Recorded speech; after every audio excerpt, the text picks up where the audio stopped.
एक नगर में सोमिलक नाम का एक जुलाहा रहता था। विभिन्न प्रकार के रंगीन और सुंदर वस्त्र बनाने के बाद भी उसे भोजन वस्त्र मात्र से अधिक धन कभी प्राप्त नहीं होता था। अन्य जुलहे मोटे सादा कपड़ा बुनते हुए धनी हो गए थे। उन्हें देखकर एक दिन सोमिलक ने अपनी पत्नी से कहा, प्रिय देखो, मामूली कपड़ा बनाने वाले जुल्हे ने भी कितना धन व्यवहार संचित कर लिया है, और मैं इतना सुंदर उत्कृष्ट वस्त्र बनाते हुए भी आज तक निर्धन हूँ। प्रतीत होता है कि यह स्थान मेरे लिए भाग्यशाली नहीं है, अतः विदेश जाकर धन उपार्जन करूंगा। सोमिलक पत्नी से कहा, प्रियतम, विदेश में धन उपार्जन की कल्पना मिथ्यक स्वप्न से अधिक नहीं है। धन की प्राप्ति होनी होती तो स्वदेश में ही हो जाती, ना होनी होती तो हथेली में आया धन भी नष्ट हो जाता है। अतः यहीं रहकर व्यवसाय करते रहे, भाग में लिखा होगा तो यही धन की वर्षा हो जाएगी।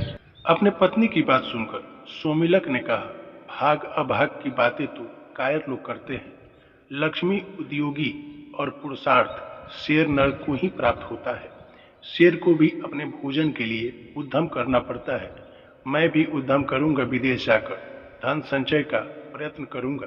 यह कहकर सोमिलक वर्धमानपुर चला गया। वहां 3 वर्षों में अपने कौशल से 300 सोने की मुहरें लेकर वह घर की ओर चल दिया। रास्ता लंबा था। आधी रास्ते में ही दिन ढल गया, शाम हो गई। आसपास कोई घर नहीं था। एक मोटा वृक्ष की शाखा के ऊपर चढ़कर रात बिताई। सोते सोते स्वप्न आया कि 2 भयंकर आकृति के पुरुष आपस में बात कर रहे हैं। एक ने कहा, हे पुरुष, तुझे क्या मालूम नहीं है कि सोमिलक के पास भोजन वस्त्र से अधिक धन नहीं रह सकता, तब तूने इसे 300 मुहरे क्यों दिए? दूसरा बोला, हे भाग, मैं तो प्रत्येक पुरुषार्थ को एक बार उसका फल दूंगा। उसे उसके पास रहने देना या नहीं रहने देना तेरे अधीन है। सौंपने के बाद सोमिलक की नींद खुली तो देखा कि मुहरे का पात्र खाली था। इतना कष्ट से संचित धन के इस तरह लुप्त हो जाने से सोमिलक बड़ा दुखी हुआ और सोचने लगा, अपनी पत्नी को कौन सा मुख दिखाऊंगा, मित्र क्या कहेंगे।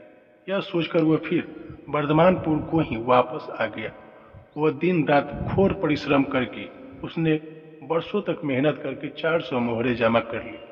उन्हें लेकर वो घर की ओर चल रहा था कि फिर आधे रास्ते में रात हो गई। इस बार वह सोने के लिए हुए मोहरे एक गठरी में बांधकर चल रहा था, किंतु चलते चलते ही उसने फिर दोनों पौरुष और भाग को पहले की तरह बातचीत करते सुना।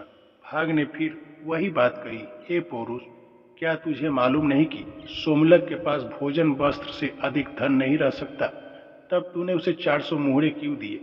पौरुष ने वही उत्तर दिया, हे भाग, मैं प्रत्येक व्यवसायी को एक बार उसका फल दूंगा ही। इसके आगे तेरे अधीन है कि उसके पास रहने दे या छीन ले। इस बातचीत के बाद सोमिलक ने जब अपनी मुहरे वाली गठरी देखी तो वह खाली थी।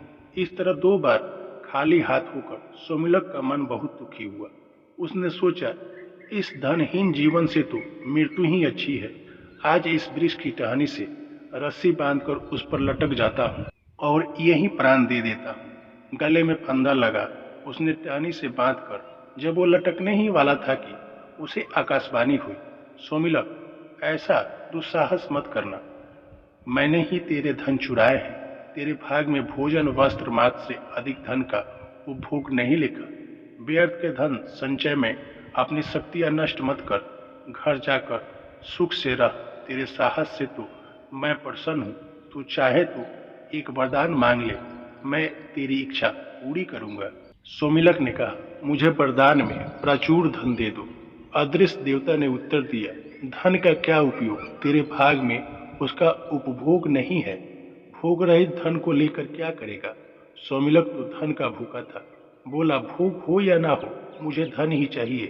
बिना उपयोग या उपभोग के भी धन की बड़ी महिमा है।